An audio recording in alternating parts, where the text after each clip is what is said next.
Admiral Threll of the Vestrian fleet watched the human representative enter the grand chamber of the Galactic Concordat Assembly. The Admiral's 4 eyes narrowed as he leaned toward his aide. "These humans have barely mastered basic interplanetary travel," Threll whispered, his voice a low rumble. "Yet they speak of joining our alliance." The human walked with confidence despite being surrounded by beings from 12 advanced civilizations. Ambassador Kim wore a simple blue uniform with Earth's symbol, a circle showing continents in gold thread. He looked small compared to the 8-foot Vestrians and the floating Mrath delegates, but his posture showed no fear. First contact had happened just 3 standard cycles ago. A Concordat exploration vessel discovered Earth while mapping the far reaches of the Orion Arm. The Concordat expected to find another primitive world, perhaps with early spaceflight capabilities. What they found surprised them. Humans had developed faster than expected, already establishing small colonies on their nearby planets. Still, by Concordat standards, humans remained primitive. They had no faster-than-light travel. Their weapon systems used crude projectiles and limited energy beams. Their ships required constant refueling. But something about their rapid advancement made the Concordat curious enough to extend a diplomatic invitation. The assembly hall fell silent as Ambassador Kim reached the speaker's circle. The vast dome above showed the real-time positions of all Concordat worlds, over 300 planets spanning 7 star systems. Earth appeared as a tiny blue dot at the very edge of the display, almost too small to see. "We welcome the representative from Earth," announced High Speaker Lon, his translucent body glowing with the formal blue light of official proceedings. "The Concordat recognizes humanity as a developing species worthy of observation." Ambassador Kim bowed slightly. "We are honored by your welcome and grateful for this opportunity to learn from the Concordat's wisdom." Several delegates exchanged glances. The human spoke well, showing proper respect without appearing weak. The translation devices rendered his words perfectly in all 12 Concordat languages. "The Council has reviewed your application for associate membership," continued Lon.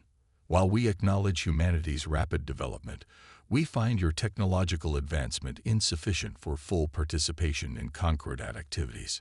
Ambassador Kim nodded, showing no disappointment. "We understand. Earth is young among spacefaring civilizations." Admiral Threll watched with growing interest. Most new species reacted with anger or shame when denied full membership. This human showed unusual restraint. However, Lon added, "We offer observer status and limited technological exchange programs, focusing on civilian applications only." "Earth accepts these terms with gratitude," Kim replied. The assembly proceeded to other matters. Scientists presented findings on a newly discovered mineral formation. Trade representatives discussed adjustments to exchange rates between systems. Kim listened attentively, making occasional notes on a small device. During the meal break, Admiral Threll approached the human. Curiosity overcame his initial dismissal. "Your kind adapts quickly to new surroundings," Threll observed, towering over Kim. "Most new species find their first assembly overwhelming." Kim smiled. "Humans have practiced meeting new cultures on our own world. We had thousands of distinct societies before unifying. Yet you fought many wars among yourselves," Threll said. The Concordat had studied Earth's violent history with particular interest.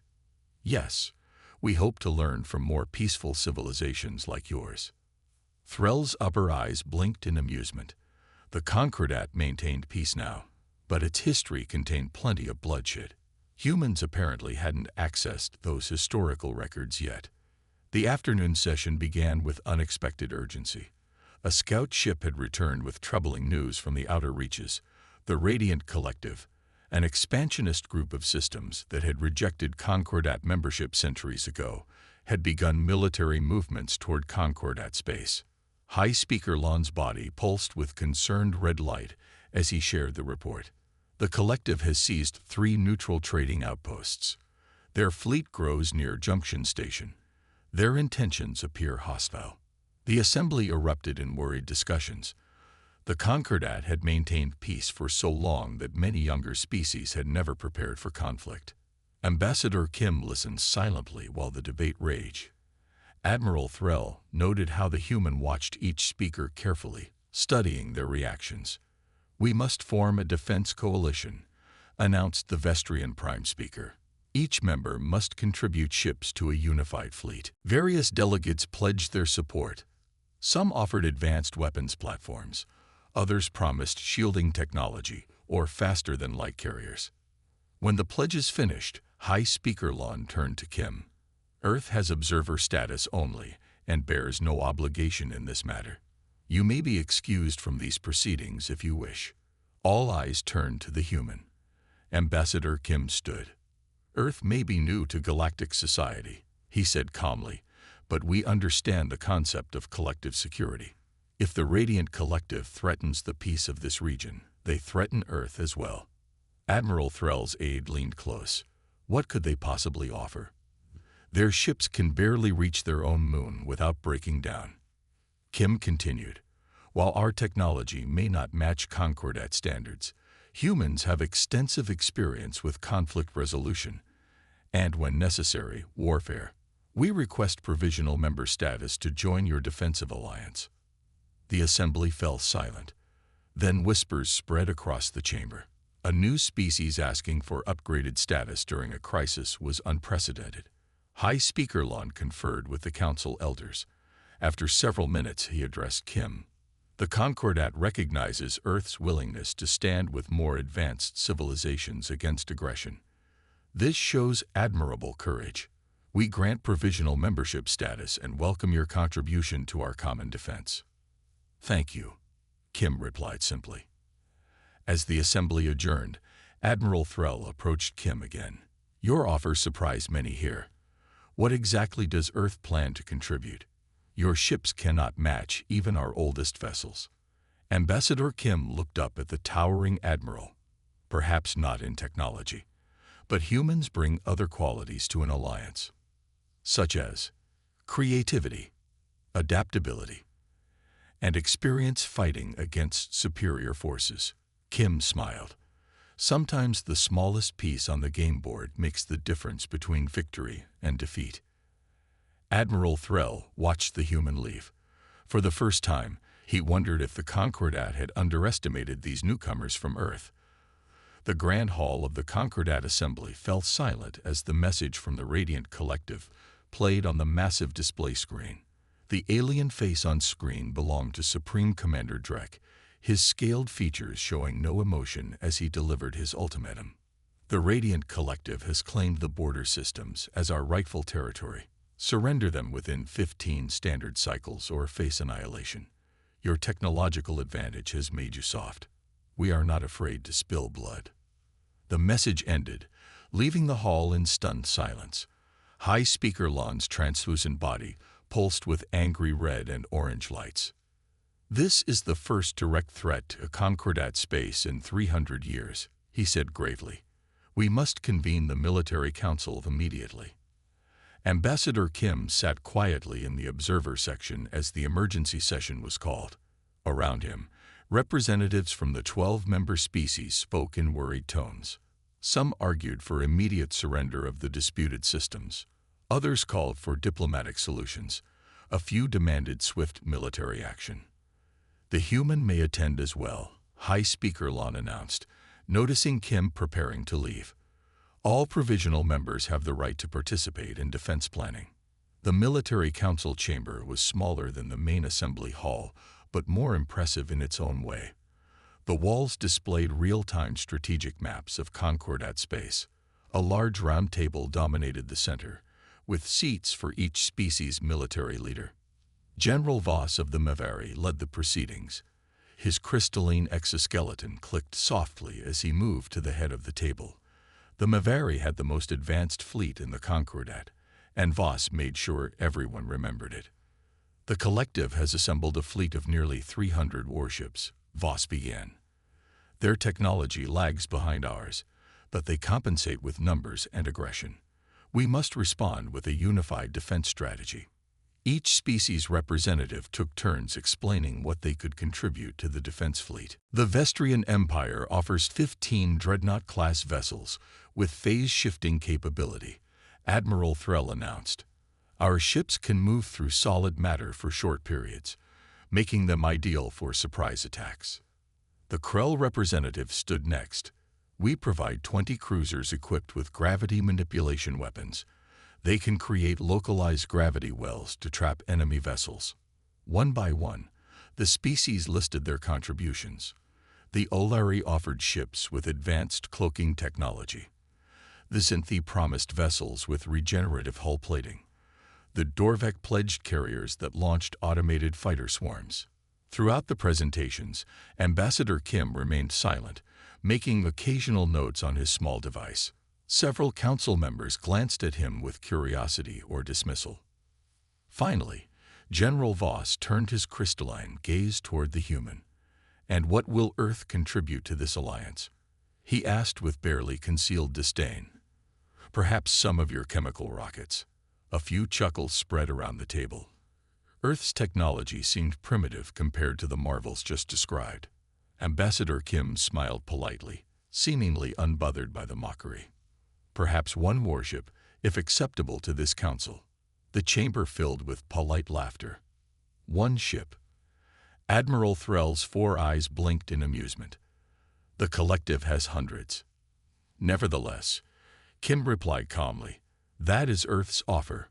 General Voss waved a crystalline appendage dismissively. "Very well. One human vessel will join our fleet, a symbolic gesture of unity, if nothing else." Kim bowed slightly. "Thank you, General. Earth appreciates your acceptance." The meeting continued as the Council formulated battle plans and defensive positions. They assigned the human ship to the rear support group, far from any expected combat zones. When the Council adjourned, Admiral Threll approached Kim in the corridor.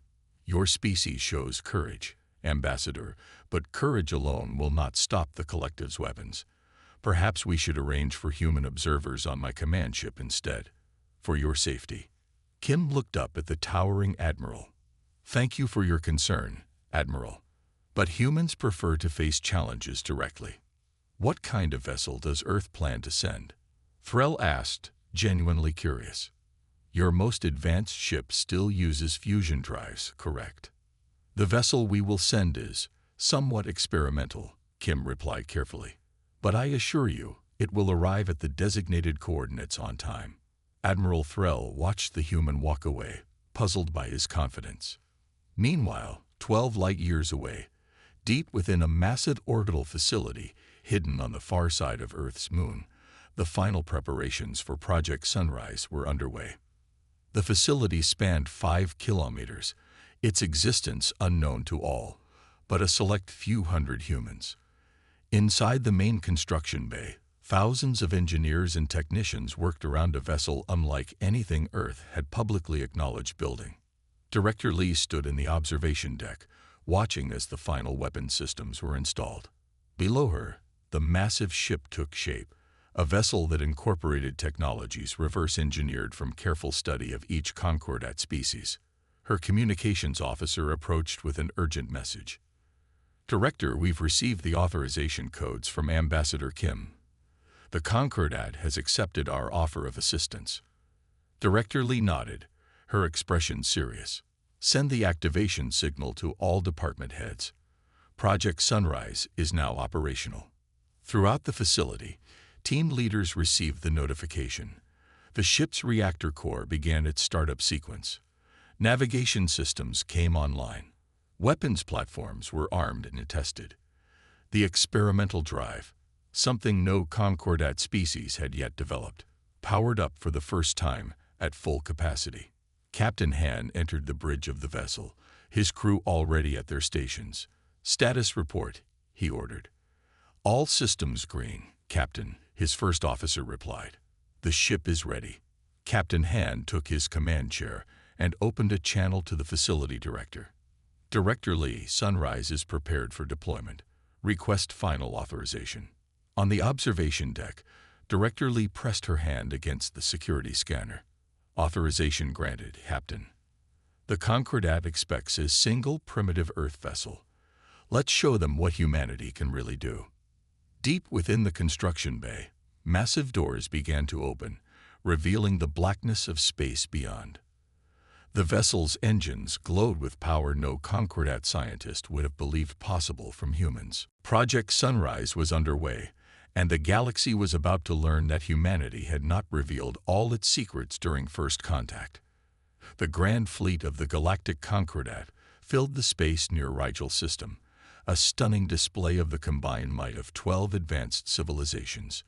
Ships of all shapes and sizes formed precise formations, their hulls gleaming under the light of Rigel's blue-white star. Admiral Mecht of the Pavor stood on the command deck of his flagship, the Time's Edge. His long, thin fingers traced patterns on the holographic display as he studied the fleet positions. The Pavor were masters of chrono-disruption technology, their ships capable of creating small bubbles where time flowed differently, slowing enemy vessels to a crawl while their own ships moved normally. "Impressive, isn't it?" asked General Voss as he entered the command deck. The Maveri general's crystalline body reflected the blue light of the displays. 342 ships from all Concordat species. Admiral Mecht nodded. The largest fleet assembled in 5 generations. His 6 eyes blinked in sequence, a sign of concern among the Pavor. But the collective brings nearly 600 vessels. Our technological advantage may not be enough. They watched as the Illyrian ships performed maneuvers on the fleet's left flank. The sleek, silver vessels seemed to flicker in and out of reality, their phase-shifting technology allowing them to partially exist in another dimension, making them nearly impossible to hit when the system was activated. The massive Mortanian dreadnoughts formed the center of the formation. Each was nearly 2 kilometers long, equipped with gravity weapons that could crush enemy ships by creating localized gravity wells of immense power. Every species has contributed their finest vessels, General Voss noted. Except one. Admiral Mecht's skin changed from its normal green to a darker shade, indicating irritation. 3 days we have waited. Where is the human vessel? He tapped his communication device. Connect me with the Earth representative. Ambassador Kim's face appeared on the screen. The human looked calm despite the mounting tension. Admiral Mecht. Kim greeted him with a slight bow. How may I assist you? The battle preparations are complete, Mecht said. All ships are in position. Where is Earth's contribution to this alliance? You promised 1 vessel. It comes, replied Ambassador Kim. Earth required additional preparation time. General Voss joined the conversation. Additional time. The collective fleet approaches. We must finalize our strategy. If Earth cannot fulfill its commitment, Earth will honor its pledge, Kim interrupted firmly. The vessel will arrive before battle commences. After the communication ended, Admiral Mecht turned to General Voss. I find these humans increasingly puzzling. They show no fear facing an enemy that could destroy their entire civilization, yet they cannot produce even 1 ship on time. Perhaps they realize the futility of sending a primitive vessel and are too embarrassed to admit it, Voss suggested. The political tensions grew over the next day. The Concordat High Council held an emergency session aboard the command carrier. Several species suggested abandoning the humans entirely rather than waiting any longer. They have made a mockery of this alliance, the Zinthi representative argued. Their observer status should be revoked immediately. Their primitive vessel would only get in our way during battle, added another. Ambassador Kim sat quietly during these discussions, neither defending Earth nor showing any sign of concern. Admiral Mecht found this behavior most perplexing. Most species would plead their case or show shame when faced with such criticism. After the meeting, Mecht approached Kim in the corridor. Your silence during the council meeting was unusual, Ambassador. Do you not wish to defend your world's honor? Kim smiled slightly. Actions speak louder than words, Admiral. An old human saying. And what actions can Earth possibly take at this point? Mecht asked. Wait and see, was all Kim would say. The next morning, As the fleet conducted its final battle simulations, Ambassador Kim received a message on her personal device. The text was simple: "Sunrise is dawning." Kim's usually composed features showed a brief flash of emotion, relief, perhaps, or excitement. She immediately requested an urgent meeting with the fleet commanders. "The human wishes to address us now." General Voss clicked his crystalline appendages in annoyance. "We have battle formations to finalize." "I believe we should hear the ambassador out," Admiral Mech said. His curiosity about these unpredictable humans had only grown stronger. The fleet commanders gathered in the Strategic Command Center. Maps showing the approaching collective fleet dominated the displays. Their advanced scouts had already been detected at the edge of the system. "I appreciate your patience," Ambassador Kim began. "I can now confirm that Earth's vessel will arrive within the next standard hour." 1 hour. General Voss's crystalline form flashed with angry red light. "The collective will be in attack range by then." "Perfect timing, then," Kim replied calmly. Admiral Threll of the Vestrian fleet leaned forward. "Ambassador, we have been patient with your world's limitations, but this is becoming absurd. What possible contribution could one late human vessel make to this battle?" "I understand your skepticism," Kim said, "but I ask only that you reserve judgment until you see our ship." "Where will this miracle vessel appear?" Admiral Mech asked, his tone carefully neutral. Kim displayed coordinates on the main tactical screen. "Here, at the rear of the formation, as assigned." General Voss scoffed. At least they remember their place. The meeting disbanded, with most commanders returning to their ships with renewed frustration toward their human allies. Only Admiral Mech remained troubled by the ambassador's confidence. Events accelerated over the next hour. Long-range sensors detected the main collective fleet emerging from faster-than-light travel at the edge of the system. 600 warships, arranged in aggressive formation, began moving toward the Concordat position. Supreme Commander Drek's image appeared on all Concordat communication channels. "You have rejected our generous offer. Now witness the consequence of your arrogance." Admiral Mech ordered all ships to battle stations. Shields powered up across the fleet. Weapons systems were armed. Pilots manned their fighters. And still, no human vessel appeared. General Voss contacted Ambassador Kim one final time. "Your ship has not arrived. Human. We go to battle without you." Kim looked at something off-screen, then turned back with the first real smile any of them had seen from her. "Look again, General. Sunrise has arrived." At that exact moment, sensors detected a massive energy surge at the designated coordinates. A swirling vortex of blue-white energy tore open the fabric of space itself. Through this impossible opening emerged a ship, a vessel unlike anything the Concordat had ever seen. And the collective fleet, now fully visible at the system's edge, began its advance toward the waiting Concordat forces. The blue-white portal grew larger, its edges crackling with energy that no Concordat sensor could properly classify. Ship commanders ordered their vessels to pull back, creating space for whatever was emerging. Energy readings off the scale, reported a technician on Admiral Mech's bridge. "That's not standard jump technology." Through the swirling vortex came the bow of a ship. Then more of it appeared, and more, and still more. "Impossible," whispered Admiral Mech, his 6 eyes widening as the vessel continued to emerge. "That vessel is larger than anything we've constructed." The TH's Sunrise fully materialized, and the portal closed behind it. The ship was massive, nearly 5 kilometers from bow to stern, dwarfing even the largest Concordat flagship. Its hull gleamed with a dark blue-gray metal unknown to Concordat materials science. General Voss's voice crackled over the command channel, shock evident even through his crystalline speech patterns. "This cannot be. The humans barely have space stations this size, let alone warships." The Sunrise moved with surprising grace for its size, sliding into position at the rear of the formation as originally assigned. Its engines glowed with an energy signature that matched no known propulsion system. Admiral Mecht ordered an immediate scan of the human vessel. The results made his skin change to the deep purple of astonishment. "Sir," his science officer reported, "the ship's hull incorporates elements from multiple Earth nations. We're detecting materials and design principles from at least 12 different human cultures." That made sense to Mecht. Earth remained politically divided, with nations maintaining their own identities despite their planetary government.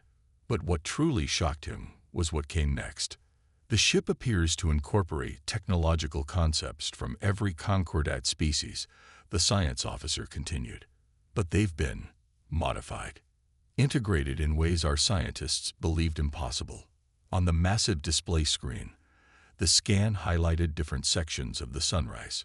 One section showed gravity manipulation systems similar to Mortanian technology, but reconfigured for greater efficiency. Another revealed phase-shifting capability inspired by Illyrian designs, but operating on different principles.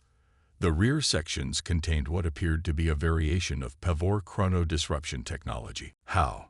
General Voss demanded, his image now on the command screen. "They've had contact with us for less than a year. These technologies took our species centuries to develop." Before anyone could answer, a new voice came through on all Concordat channels. The speaker was human, her voice calm and commanding. "This is Captain Park of the Terran heavy ship Sunrise, reporting for duty. We apologize for our delay. The final calibrations took longer than expected." Admiral Mecht opened a private channel to the human vessel. The screen showed a command bridge unlike any he had seen before. It was both highly advanced and distinctly human, with crew members of various Earth ethnicities working at stations. Captain Park stood in the center. She wore a dark blue uniform with gold trim and a single planet insignia on her collar. Her expression was professional, but with a hint of satisfaction at the reaction her ship had caused. "Captain Park," Admiral Mecht began, struggling to maintain his diplomatic composure, "your vessel is unexpected." "I understand, Admiral," she replied. "Earth chose not to reveal all of our capabilities during first contact. We preferred to observe and learn before showing our true technological level. Your ship incorporates technologies from all Concordat species," Mecht said. It wasn't a question. Captain Park nodded. "We've studied everything shared with us, as well as what we could observe. Humans are particularly skilled at combining existing technologies in new ways." General Voss joined the conversation, his crystalline form pulsing with agitated light. "This is deception. You presented yourselves as a primitive species. We presented ourselves exactly as we are," Park replied calmly. "A young species eager to learn from the Concordat. We simply didn't volunteer information about our more advanced projects." The Sunrise's weapons systems were now coming online, and the scans revealed capabilities beyond what the aliens believed humans capable of developing. There were beam weapons similar to Vestrian designs, but operating at higher energy levels. Missile systems with guidance technology that borrowed concepts from Xynthi targeting arrays. Defense shields that appeared to combine principles from 3 different Concordat approaches to energy barriers. Admiral Threll's voice cut through the chatter. "The collective fleet is approaching attack range. Whatever the humans have done, we can discuss it after the battle. For now, we have 600 enemy ships to deal with." Admiral Mecht knew Threll was right. He addressed Captain Park directly. "Your ship was assigned to the rear formation. Given its unexpected capabilities, would you prefer a different position?" Captain Park's expression remained neutral, but there was a slight glint in her eyes. "The Sunrise will remain at its assigned coordinates, Admiral, but we may interpret our support role somewhat creatively." As the Concordat fleet moved into combat formation, Admiral Mecht couldn't stop staring at the human vessel on his display. Its design showed clear influences from studying each Concordat species while incorporating uniquely human innovations. The ship represented not just advanced technology, but a fundamentally different approach to engineering, one that saw no barriers between different scientific principles. The collective fleet entered weapons range, their forward ships launching the first volley of attacks. The battle had begun, and the true capabilities of the Sunrise were about to be revealed. Ambassador Kim stood quietly on the observation deck of the Concordat command carrier, watching the human ship take position. A Vestrian officer approached her. "Your people deceived us," he said without preamble. Kim turned to face him. "Not deception, Admiral Threll. Protection. Earth has fought its own wars. We know that revealing all your capabilities at once is rarely wise. What else are you hiding?" Threll demanded. Ambassador Kim smiled slightly. "That depends entirely on what happens next." The radiant collective admiral studied the Concordat fleet with contempt. His attention fixed on the massive human vessel sitting at the rear of the formation. "Target the human ship first," he ordered. "Intelligence suggests they are the weakest link, a primitive species barely capable of space travel. Destroying their contribution will break Concordat morale." 200 collective warships redirected their weapons, focusing all firepower on the Sunrise. Beam weapons, missiles, and gravity projectiles streaked across space toward the human vessel. On the Concordat command carrier, Admiral Mecht watched with horror. "They've concentrated everything on the humans. No ship could withstand." He fell silent as the impossible happened. The Sunrise absorbed the attacks with advanced shield technology that flared brilliant blue against the darkness of space. The shields didn't just block the incoming fire. They seemed to process it, channeling the energy away in controlled streams. "Impossible," whispered General Voss. "No single shield system could withstand that level of firepower." Before anyone could respond, the Sunrise moved. Despite its enormous size, the vessel repositioned with shocking speed, executing a maneuver that should have torn a ship that large apart. It curved around the edge of the battlefield and emerged behind a cluster of collective vessels. Captain Park's calm voice came over the command channel. "Concordat fleet, we recommend targeting pattern Echo 7. We'll create an opening." The human ship fired, not with a single weapon system, but with a coordinated array of technologies. Gravity distortion fields appeared around 3 collective cruisers, holding them in place. Phase-shifting beams penetrated their shields as if they weren't there. Missiles that seemed to bend time itself, moving so quickly they left visible trails in space, struck with perfect precision. Admiral Mecht watched in amazement as the Sunrise executed a battle strategy he had never seen before. The human vessel wasn't fighting like any single species. It combined elements from all Concordat battle doctrines into something entirely new. "They're not just using our technologies," realized Admiral Threll as he directed his Vestrian fleet to follow the opening created by the Sunrise. "They're combining our individual battle doctrines. They've studied all our techniques and formed something entirely new." The Concordat fleet quickly adapted to the human approach. The Mortanian dreadnoughts moved into positions created by the Sunrise's maneuvers. The Illyrian phase shifters followed paths cleared by human gravity weapons. The Pavor time disruption cruisers coordinated their attacks with the Sunrise's targeting systems. For the first time, the 12 species of the Concordat fought not as separate forces with their own approaches, but as a truly unified fleet, with the Sunrise as the unexpected centerpiece of their strategy. The collective admiral watched his carefully planned formation crumble. "Impossible," he muttered as another group of his ships fell to the combined attack. The humans were supposed to be primitives. After 90 minutes of battle, the collective fleet broke formation and retreated after losing a third of their vessels. Those that could still achieve faster-than-light travel disappeared into jump points. The battle was won. The aftermath brought a strange mixture of feelings to the Concordat commanders. As they gathered in the enormous conference room aboard the Sunrise, they were simultaneously grateful and deeply unsettled. The room itself demonstrated the human talent for integration. It combined architectural elements from various Earth cultures with subtle nods to each Concordat species' preferences. The lighting accommodated both the light-sensitive Pavor and the radiation-dependent Mavari. The seating adapted to each visitor's physiology. Ambassador Kim and Captain Park greeted the assembled commanders. Admiral Mecht noticed how the other species kept a slightly greater distance from the humans than normal diplomatic protocol would suggest. Fear, perhaps, or newfound respect. "How did you build this?" asked General Voss, his crystalline form vibrating with barely controlled emotion. "This vessel incorporates technologies that should be incompatible. Some of our best scientists have tried to integrate phase shifting with gravity manipulation for centuries without success." Captain Park nodded to a display showing the ship's schematics. "Human engineering approaches problems differently. Where your species see insurmountable barriers between technologies, we see challenges to overcome. Our history taught us to adapt whatever tools we find into new forms. Humanity has always prepared for the possibility of cosmic conflict," Ambassador Kim explained. "When we met you all, we studied everything you shared with us. We learned. We adapted."